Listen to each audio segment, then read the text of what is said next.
और ये देखिए एयरफोर्स वन अहमदाबाद के सरदार पटेल एयरपोर्ट से, वल्लभ भाई पटेल एयरपोर्ट से अब उड़ान भर रहा है आगरा के लिए।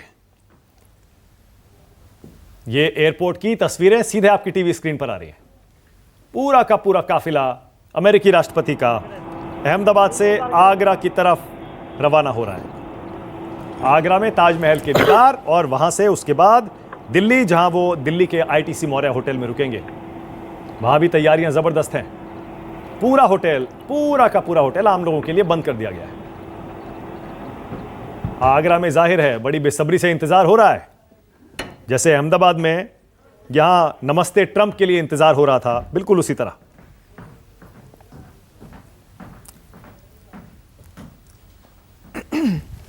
और आज जब रात को वो दिल्ली आएंगे तब, जैसा मैंने पहले बताया, दिल्ली के आईटीसी मौर्या होटल में रुकेंगे। ताजमहल ये देखिए, यहां भी सुरक्षा के कड़े इंतजाम है। पूरा का पूरा होटल, मंजू जी आपको तो पता होगा, पूरा होटल ले लिया सीक्रेट सर्विस वालों ने।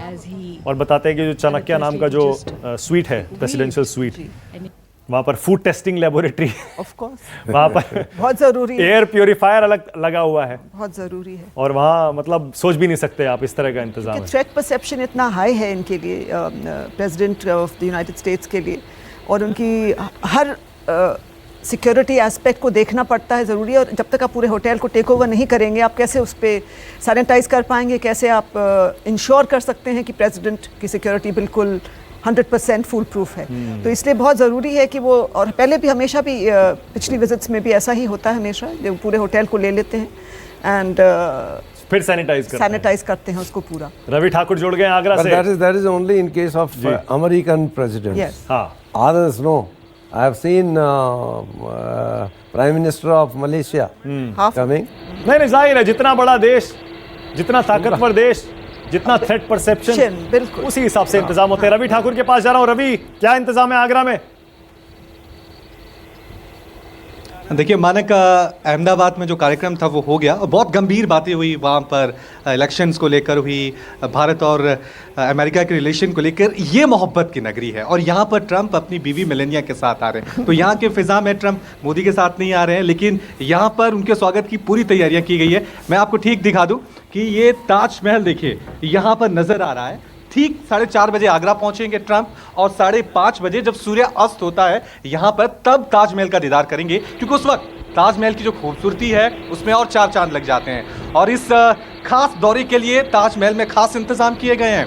ताजमहल में किसी तरह का कोई दाग धब्बा ना हो, इसके लिए मुल्तानी मिट्टी का लेप किया गया है। जगह जगह सुरक्षा के पुख्ता इंतजाम किए गए। आपको बता दें 3 किलोमीटर तक हर 2 कदम पर सड़क के दोनों तरफ जवान खड़े हुए, यानी कि करीब 10 से 15 हज़ार जवान जो है उनकी सुरक्षा में लगे हुए हैं। साथ ही एयरपोर्ट से लेकर ताजमहल तक 21 स्टेज वहां पर बनाए गए हैं, जो भारत की अलग अलग संस्कृति को वहां पर पेश करेंगे। ब्रज की बात हो, बुंदेल की बात हो, गुजरी गाना हो, अलग अलग संस्कृति जो है योगी जी यहाँ पर ट्रंप को दिखाएंगे, भारत के अलग अलग रंग। तो ये कह सकते हैं कि हो सकता है यहाँ पर ज़्यादा गंभीर बातें नहीं हो, माहौल थोड़ा हल्का हो, क्योंकि ये मोहब्बत की नगरी है। जो भी यहाँ आता है तो थोड़े मोहब्बत के रंग में खो जाता है। और पूरी तरह से ब्रज की भूमि, आगरा की भूमि, योगी जी यहाँ पर तैयार हैं ट्रंप के स्वागत के लिए। और ट्रंप जी ने अपना भाषण दिया था तो काफी, मुझे लग रहा था, उत्साहित भी नजर आ रहे थे, और उन्होंने कहा था कि मैं ताजमहल देखने जा रहा हूं, काफी एक्साइटमेंट है।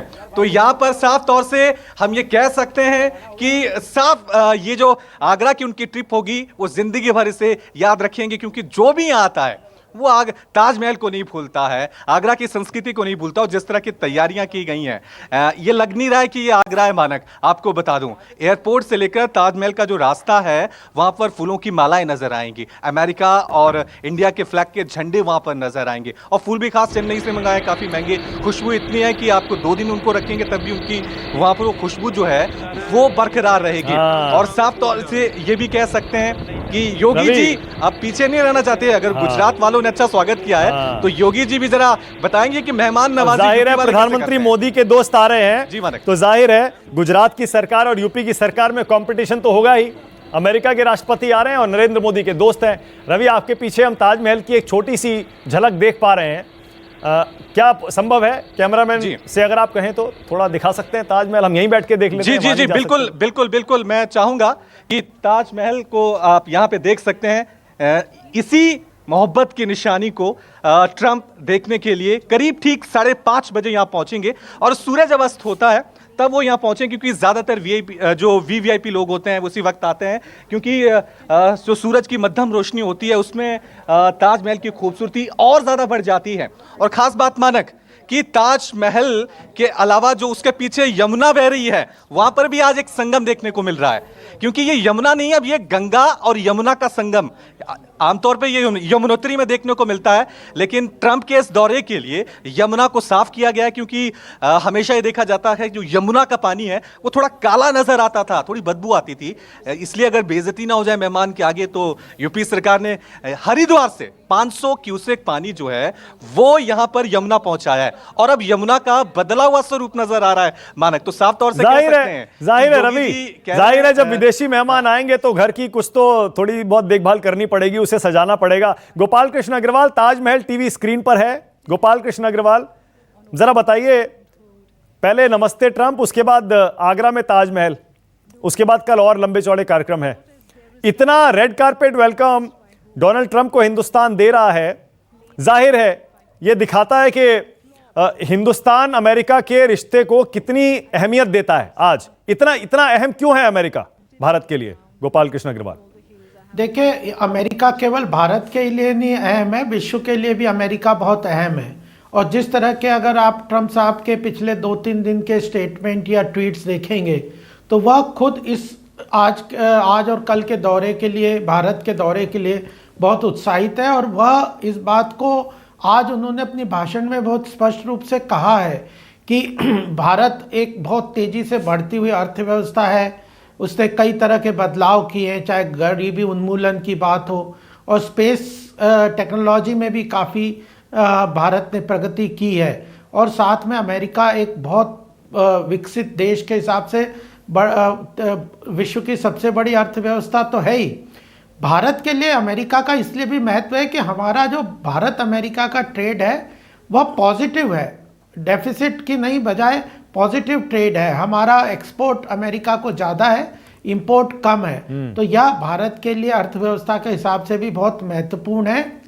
अच्छा चलिए, अब क्योंकि आप इकोनॉमी में एक्सपर्ट हैं गोपाल कृष्ण अग्रवाल, अब थोड़ा सा पूछ ही लेता हूं मैं, ये डील क्यों नहीं हो पा रही है, ट्रेड डील इंडिया और अमेरिका की? बार बार डोनाल्ड ट्रंप कह रहे हैं कि शुरुआती दौर में है अभी बातचीत, मुश्किल हो रहा है, टफ निगोशिएटर है मोदी, क्यों नहीं डील हो पा रही है? देखिए, बिल्कुल यही बात है। अमेरिका के जो ट्रंप साहब ने भी यही कहा कि देखिए, भारत जो ट्रेड डील्स होती हैं, बिजनेस होता है, जैसे महत्वपूर्ण बात है कि जो ई कॉमर्स कंपनीज हैं या जो डेटा लोकलाइजेशन की बात है कि डेटा को कहाँ पे रखे कंपनीज ई कॉमर्स के और अदर टेक्नोलॉजिकल डेवलपमेंट जो हो रहे हैं, उसमें भारत से जो डेटा जनरेट होता है उसका लोकेशन कहाँ हो, ऐसे जो इशू है इसमें कई बार ग्लोबल इंटरेस्ट या अमेरिकन कंपनीज का इंटरेस्ट और भारत के का ट्रेड बिजनेस इंटरेस्ट में क्लैश होता है, तो उसको दोनों को फेयर डील मिलना चाहिए। अल्टीमेटली ट्रेड डील है गिव एंड टेक। अगर हम उन्हें कुछ बेनिफिट दे रहे हैं तो हम उसके बदले में क्या बेनिफिट हमें मिल रहा है, बिल्कुल जाहिर है, इसको अलाइन करने में थोड़ा समय लगता है। और मुझे लगता है कि हमें इस बार मुझे यह बहुत अच्छी बात लगी कि आपने पूरे रिलेशंस को, विजिट को एक ट्रेड डील पे नहीं फोकस किया। एक ट्रेड डील कागज पे साइन कर देंगे वह कोई महत्वपूर्ण नहीं होता, उसके अनुसार आपके रिलेशन बढ़ते हुए समय में आर्थिक व्यवस्था में, विश्व के परिदृश्य में, ग्लोबल इंटरेस्ट में कितना आप आगे लेके जाते हैं, पीपल टू पीपल कनेक्ट बनाते हैं। तो एक नेगोशिएशन की एक डील की बजाय आप देखिए कई डील्स हैं जो कि चर्चा में है, चाहे डिफेंस प्रोक्योरमेंट की बात है, डिफेंस टेक्नोलॉजी की बात है, न्यूक्लियर पावर रिएक्टर्स की बात आ रही है, ब्लू फॉरेन इन्वेस्टमेंट भी काफी चाहिए और उसके लिए जो ब्लू डॉट टेक्नोलॉजी के थ्रू वहां की प्राइवेट कंपनियां इन्वेस्ट कर सकती हैं। तो यह बड़ा महत्वपूर्ण है कि ये सब चीजें। अच्छा गोपाल कृष्ण अग्रवाल, आप जाहिर है बीजेपी के प्रवक्ता तो हैं, लेकिन जाहिर है आप एक पॉलिटिकल वॉचर भी हैं। आज जितनी भी तस्वीरें दिखाई दी नरेंद्र मोदी और डोनाल्ड ट्रंप की, उसमें आपकी पसंदीदा तस्वीर कौन सी है? सबसे अच्छा लम्हा आपको कौन सा लगा? बार बार गले मिल रहे थे वो, पहले एयरपोर्ट पर, फिर साबरमती आश्रम में, फिर नमस्ते ट्रंप वहां स्टेज पर, फिर एयरपोर्ट पर। सबसे अच्छी तस्वीर कौन सी आपकी? मुझे तो सबसे अच्छा लगा ट्रम्प साहब का भाषण, जिस तरह से उन्होंने भारत के अचीवमेंट को अंडरलाइन किया, एक एक बात क्रैम के बारे में बोला, पावर्टी एलिवेशन के बारे में बोला, स्पेस टेक्नोलॉजी में इंडिया के डेवलपमेंट के बारे में बोला, और स्वच्छ भारत अभियान जैसे महत्वपूर्ण चीज़ों के बारे में बोला। भारत की प्रगति, आर्थिक विकास की अनुभूति हुई। और यह मैं समझता हूँ मोदी जी का बहुत बड़ा अचीवमेंट है, जब नरेंद्र मोदी जी उनको कहते हैं कि he is a tough negotiator, he is a very important leader and A tough negotiator. और जब दोनों ने मिलके मोदी जी ने उन्होंने इसके बाद हाथ मिलाया, मुझे लगा वह एक हिस्टोरिक मूवमेंट है। ठीक है, ओके।